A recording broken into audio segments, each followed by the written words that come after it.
In a city pulsing with ambition and hidden desires, two inseparable friends, Senna and Cindy, thrived in their own worlds, one rooted in privilege, the other in longing.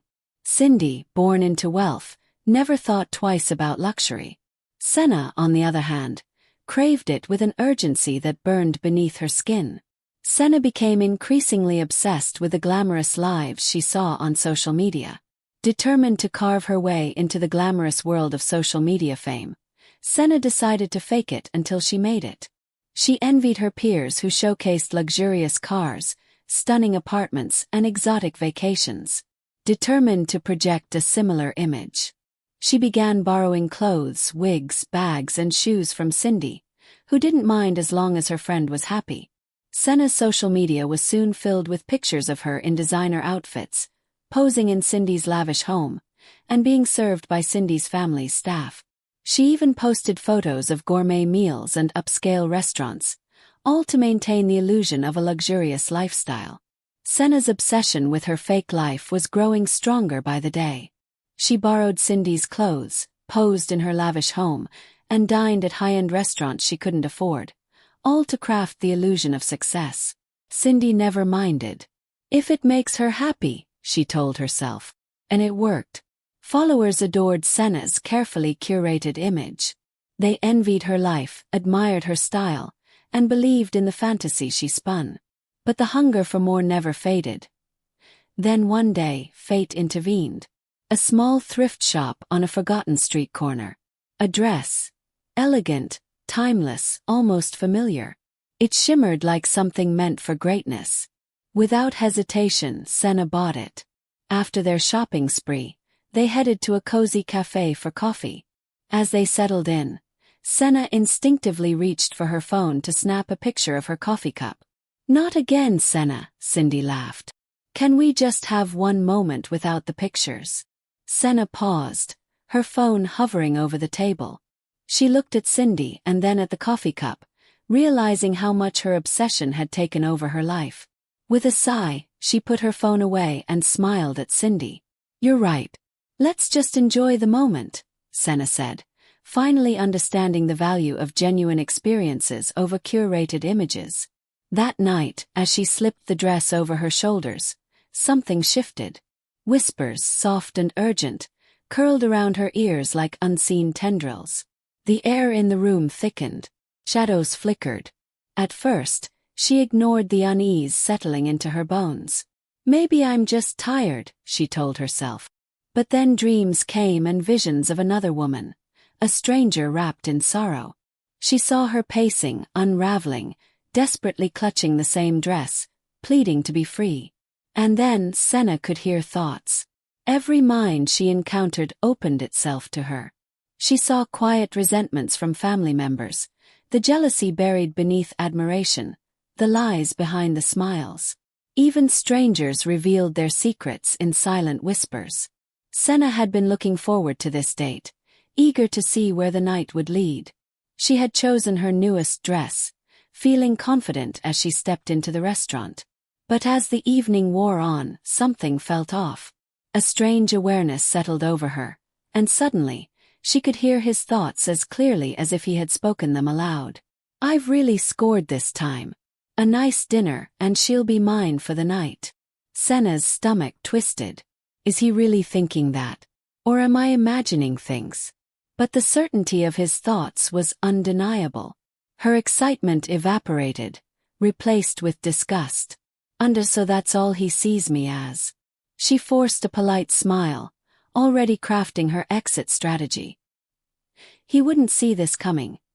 Just as she was about to finish her meal, a wave of revulsion washed over Senna. She feigned discomfort, claiming her stomach was unsettled, using it as the perfect excuse to cut the date short. Without hesitation, she hurried away, grateful to have dodged an unpleasant encounter. The next day, Senna's social media was buzzing with comments about her dress. She realized that the dress brought her a lot of attention, which was exactly what she wanted. More likes and followers. She was soon invited to a party, but Cindy had to cancel at the last minute. Senna had hoped one of Cindy's family's drivers would drop them off, but now she was alone. Determined not to miss the event, She then took an Uber Black. Senna stepped into the venue, her flawless entrance commanding the attention of everyone present. Cameras flashed, whispers spread, and eyes followed her shimmering dress, yet she walked with unwavering confidence, as if she owned the space. The energy was electric, the excitement intoxicating. This was her moment to shine. She knew she had to capture every moment. She walked flawlessly, people stared at her dress. She didn't flinch but walked past everyone who looked as if she owned the venue. Two girls outside noticed her. "Excuse me, Senna, could we take a picture with you?" they asked. Beaming with smiles, Senna agreed. "Sure," she said, thinking to herself. "I'm just close to becoming an influencer." Instagram started rolling, even TikTok. The hashtag started trending. Senna had arrived. She got herself a champagne dress as she sipped it, then took out her cell phone and took a selfie. She mingled, posed for photos, and enjoyed the attention, all the while thinking about how far she had come in her quest for social media fame. But soon something felt off. A strange sensation crept in, and suddenly she could hear them. The thoughts of every person in the room surged through her mind. Admiration, envy, hidden motives. It was overwhelming. Desperate to escape the relentless flood of voices, she rushed home, tearing off the dress and collapsing onto her bed. As she lay there, realization struck. Every time she wore the dress, the ability returned. "I can't take this anymore," Senna thought, feeling the weight of the voices in her head. "I keep hearing voices in my mind, trying to make sense of what was happening." As she reflected, she realized that all of this had started when she wore the dress. Every time she put it on, she could read people's minds. Some people would see this dress as a blessing, but for Senna it was what she chose cause it felt like a curse. As much as she wanted to get rid of the dress, she thought to herself, she didn't want to lose fame. The dress had made her an icon, trending across social media, propelling her toward the influencer status she craved. The realization hit her hard. The dress, which had brought her so much attention and admiration, was also the source of her newfound and unsettling ability. Senna knew she had to make a choice. Continue wearing the dress and deal with the overwhelming thoughts, or give it up and return to a simpler, quieter life. At first, it thrilled her. Knowledge was power, and power meant control. But soon it became too much. The voices never stopped. They clawed at her sanity, burdening her with truths she was never meant to carry. One evening, standing before the mirror in the dress that had made her famous, Senna saw the truth. She was drowning beneath the weight of stolen lives. She had faked a world she never belonged to, and now that world owned her. She wanted to rid herself of the dress, to silence the thoughts, to reclaim her peace. But could she? Power was intoxicating. Fame was addictive. The price was steep, but was she willing to pay it? The realization settled like cold steel in her chest. The dress had given her everything: visibility, admiration, success. But it had also taken everything: her freedom, her clarity, her soul. She had only two choices: keep the dress, keep the illusion, and be enslaved by the voices forever. Let go of the illusion, reclaim her peace, and face the truth of her own reality. With trembling fingers, Senna removed the dress. And just like that, the voices vanished. The burden lifted. Her fame dissolved. And as she stood in the quiet of her own existence, she understood. Illusions always demand a price. But freedom was worth far more. When Cindy learned about Senna's gift, she was initially skeptical. "Are you sure, Senna? This sounds unbelievable," she said, trying to wrap her head around the idea. Senna nodded, her face pale. "Every time I wear that dress, I can hear people's thoughts. It's overwhelming, Cindy. I don't know what to do." Seeing the distress in her friend's eyes, Cindy's skepticism turned to concern. "This must be so hard for you," she said softly. "But maybe this gift can be a blessing in disguise. You could use it to understand people better, to help them." Senna shook her head. "It's too much, Cindy. I can't handle all those voices in my head." Cindy thought for a moment. What if we try to figure out why this is happening? Maybe there's a way to control it or even stop it. Senna looked at Cindy, grateful for her support. I don't know where to start, but having you by my side makes it a little less scary. Cindy smiled reassuringly. We'll figure it out together, Senna. You're not alone in this. Cindy and Senna were determined to make sense of the dress's mysterious powers. Maybe I can use this dress to my own advantage, Senna thought, smiling to herself. But she knew she needed answers first. With Cindy's help, Senna felt a glimmer of hope. They decided to research the origins of the dress and seek out anyone who might have answers. Together, they embarked on a journey to understand and possibly control Senna's mysterious gift. The following morning they went back to the store where she had bought the dress, only to find it had closed down. What do I do now? She muttered, feeling frustrated. I will get to the bottom of this. Just then her phone rang. Miss Senna, this is Glamour Fashions. We would like you to become our influencer and showcase our line. Could you meet us at our office for further discussion? Senna's life began to shift from fake to famous. Other companies started to hire her, and her follower count skyrocketed. With fame came both admirers and haters, but Senna was focused on her career. She spent less time with Cindy, though they still met occasionally. Despite her success, the mystery of the dress lingered in the back of Senna's mind. She and Cindy continued to search for answers, hoping to understand and possibly control the dress's powers. As Senna's fame grew, so did her determination to uncover the truth behind the dress that had changed her life. Senna had accumulated so many clothes that she slowly forgot about her mysterious dress. One day, as she was going through her closet, she saw the dress again. She was going out that evening with a prominent man who worked in the government, Mr. Dean. As she finished dressing, her driver called, Miss Senna, I'm downstairs waiting. She got into the car and was driven to a restaurant with private dining areas. Mr. Dean was a single, handsome man who worked for the government and had made enemies because he refused to take bribes. During their dinner, Senna excused herself to go to the ladies' room. As she passed the kitchen, she overheard a conversation between two men and a waiter. Make sure you put this in the food of the man at table 9, and you will be rewarded, one of the men said. Senna gasped. Table 9 was where she and Mr. Dean were seated. She hurried back to the table and whispered urgently to Mr. Dean, I have something to tell you. A waiter will bring food. Don't eat it, please. Pretend to have a heart attack.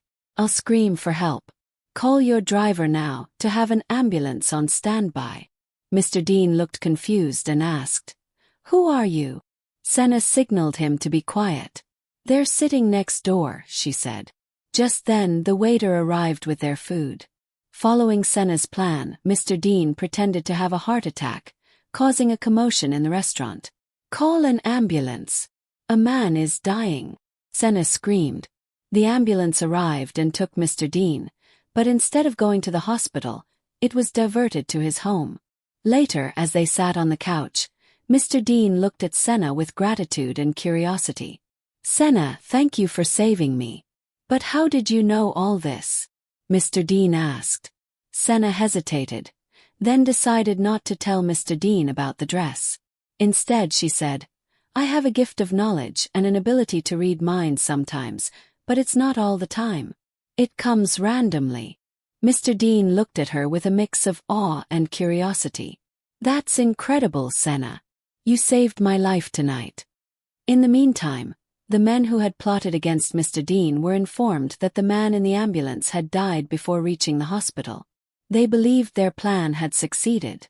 As Senna sat with Mr. Dean, she realized that the dress had saved a life today. The more she thought about the dress, the more mysterious it seemed. What else could it do? She felt a mix of gratitude and apprehension, knowing that this dress held powers beyond her understanding. Determined to uncover the full extent of the dress's abilities, Senna decided to keep it close but use it wisely. She knew that with great power comes great responsibility, and she was ready to face whatever challenges lay ahead. The dress had a profound impact on Senna and Mr. Dean's relationship. Senna's decision to keep the full truth about the dress from Mr. Dean, a lawyer secretly, he was able to find out the person who tried to kill her. Those people were arrested. While she shared some aspects of her abilities, The mystery surrounding the dress sometimes caused tension and misunderstandings. As Senna's fame grew, so did the public's interest in their relationship. The constant attention and scrutiny from the media and fans put pressure on their private life, making it challenging to maintain a sense of normalcy. The dress's ability to read minds occasionally revealed thoughts and feelings that were hard to ignore. This sometimes led to moments of jealousy or insecurity, as Senna could sense the true intentions of people around them, including those who might have been interested in Mr. Dean. Despite these challenges, Senna and Mr. Dean worked hard to maintain their relationship.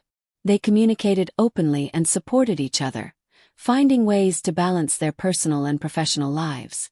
As Senna's fame continued to rise, she became more reliant on the dress for its mind-reading abilities. This reliance began to create a rift between her and Mr. Dean. The presence of the mysterious dress in the house began to negatively affect Senna and Mr. Dean's marriage. Every night, Senna would wake up screaming because she heard voices, even when she wasn't wearing the dress. One particular voice haunted her, saying, "Bring back my dress. You have chosen a man over me." Mr. Dean started noticing his wife's distress. Senna, once vibrant and confident, was becoming a shadow of her former self.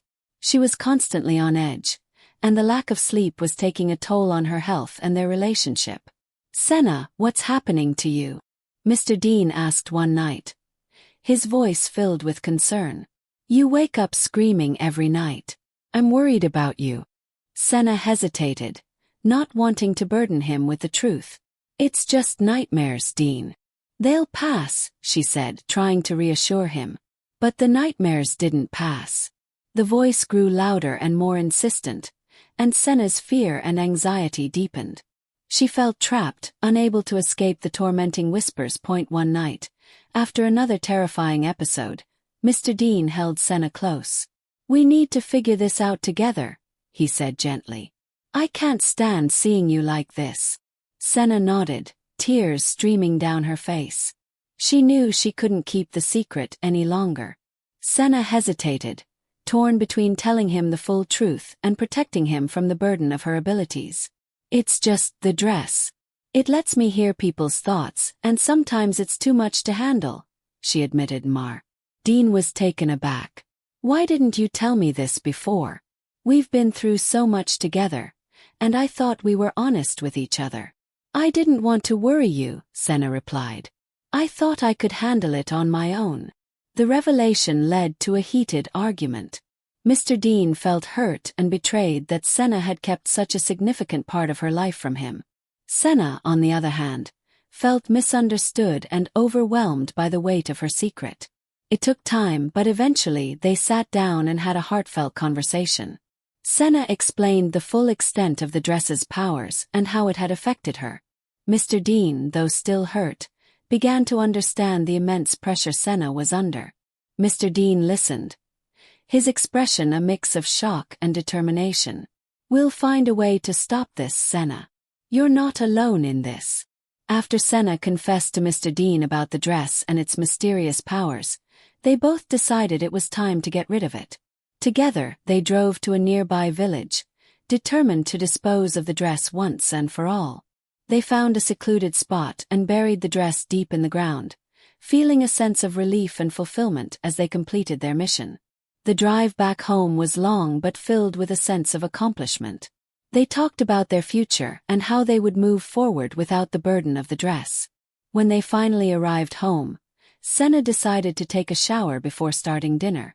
As she opened her closet to grab some clothes, a blood-curdling scream echoed through the room. There, hanging inside her closet, was the dress. It was as if it had never left. Mr. Dean rushed to her side, his face pale with shock.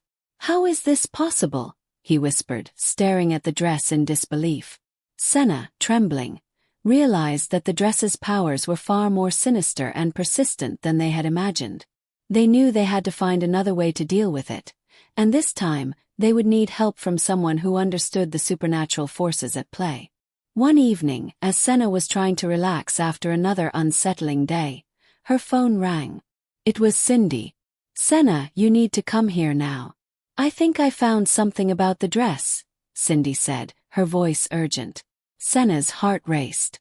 What did you find? She asked, already grabbing her keys. I can't explain it over the phone. Just come over as soon as you can, Cindy replied. Senna hurried to Cindy's house, her mind racing with possibilities. When she arrived, Cindy was waiting for her with a stack of old books and papers spread out on the table. I did some research and found these old texts about cursed objects, Cindy explained. One of them mentions a dress that sounds exactly like yours. It says the dress was made by a sorcerer who infused it with the power to read minds, but it also comes with a curse. The curse binds the wearer to the dress, making it impossible to get rid of. Senna felt a chill run down her spine. So what do we do? She asked. Cindy looked determined. We need to find a way to break the curse. The text suggests that the only way to do that is to return the dress to its original owner or destroy it in a specific ritual. Senna nodded, feeling a mix of fear and hope. Let's do it. Whatever it takes, I need to be free of this dress. Together, they began planning their next steps, determined to break the curse and reclaim Senna's life. Mr. Dean understood this problem has to be sorted by the two people that found the dress. Determined to break the curse of the dress, Senna and Cindy embarked on a journey to a nearby village known for its ancient folklore and mystical traditions. They asked around, speaking to villagers and following cryptic directions until they arrived at an old run-down house on the outskirts of the village. The house looked abandoned, with ivy creeping up its walls and windows covered in dust. As they approached, the door creaked open, and they were greeted by an old woman with a face weathered by age. Her eyes, though clouded, held a piercing wisdom. "Come in," she said in a raspy voice, motioning them inside. Senna and Cindy shivered, both from the cold and the eerie atmosphere. They stepped into the dimly lit house, which was filled with the flickering light of numerous candles. The air was thick with the scent of burning wax and herbs. The old woman led them to a small room at the back of the house. The walls were lined with shelves holding jars of strange ingredients, and a large ancient book lay open on a wooden table. "I know why you are here," the old woman said, her voice echoing in the candlelit room. "The dress you possess is cursed, and it binds itself to those who wear it." Senna and Cindy exchanged nervous glances. "How do we break the curse?" Senna asked, her voice trembling. The old woman nodded slowly. "To break the curse, you must perform a ritual. It requires courage and a pure heart. Are you ready?" They both nodded, determined to end the torment. As the old woman began to explain the steps of the ritual, Senna felt a mix of fear and determination. The ritual involved specific herbs, incantations, and the burning of the dress in a sacred fire. Senna and Cindy followed the old woman's instructions carefully, preparing the herbs and setting up the fire. When the time came to burn the dress, Senna's heart pounded in her chest. She watched as the flames began to consume the fabric, the fire crackling and hissing. Suddenly, a chilling scream echoed through the room. The soul of the dress's original owner manifested, its voice filled with rage. "You have chosen a man over me. I will destroy you. I will not leave. We are one now, I will not leave. We are bound together." The spirit screamed, its voice echoing around the room. Senna felt a wave of terror wash over her. The spirit's anger was palpable, and the room seemed to vibrate with its fury. The old woman continued her incantations, her voice steady and unwavering despite the chaos. As the spirit's screams grew louder, Senna felt an intense pain in her chest. She clutched at her heart, her body trembling. The spirit's voice seemed to pierce her very soul, and she could feel its malevolent presence trying to hold on. With a final, deafening scream, the spirit's voice was drowned out by the old woman's powerful incantation. The room was filled with a blinding light, and Senna screamed, collapsing to the floor. When the light faded, the dress was nothing but ashes, and the oppressive presence was gone. Senna lay on the floor, gasping for breath, her body weak from the ordeal. Cindy rushed to her side, holding her close. "It's over, Senna. The curse is broken," he whispered, relief evident in his voice. Senna nodded weakly, tears streaming down her face. She felt a profound sense of release, knowing that the dress's hold on her was finally broken. With the old woman's guidance, they completed the ritual, watching as the dress was consumed by the flames. The air seemed to lighten, and the oppressive presence that had haunted them began to lift. Exhausted but relieved, Senna and Cindy thanked the old woman and made their way back home. They felt a renewed sense of peace, knowing they had faced the darkness together and emerged stronger for it.